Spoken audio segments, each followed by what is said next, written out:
What's up, guys? It's Adrian. Wanted to let you know we will not be getting together this Wednesday night, October 28th. No trek groups for this week. The roads are nasty.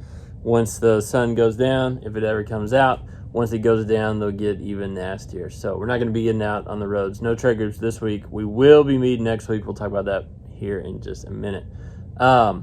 Ski trip. Hopefully you saw last week we kicked off the ski trip sign up. It's out there. I hope you will go sign up.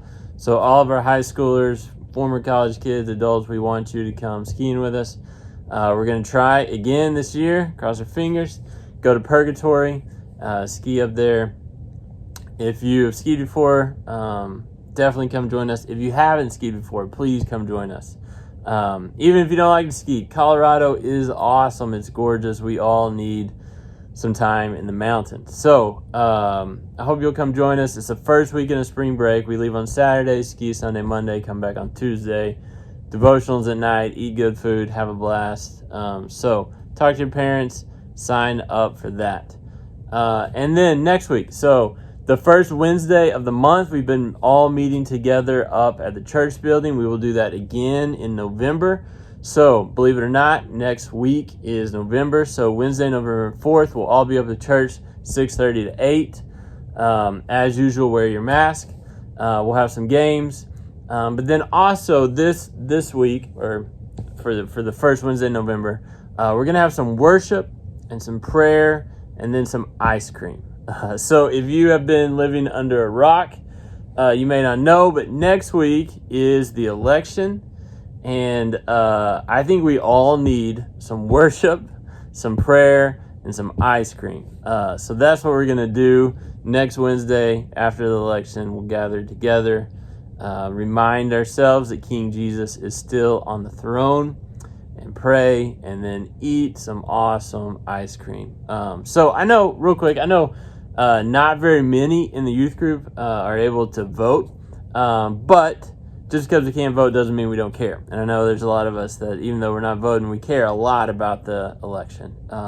So there's a quote that I've been thinking about the last couple months that's very helpful for me. I wanted to share it with you. It's by a guy named John Wesley, who is a legend in faith. He was a Christian in the 1700s. He's awesome. And he says this. He says, "I met those of our society who had votes in the ensuing election, and I advised them to vote, number one, to vote for the person that they judge most worthy. Number two, to speak no evil of the person they voted against. And number three, to take care their spirits were not sharpened against those that voted on the other side."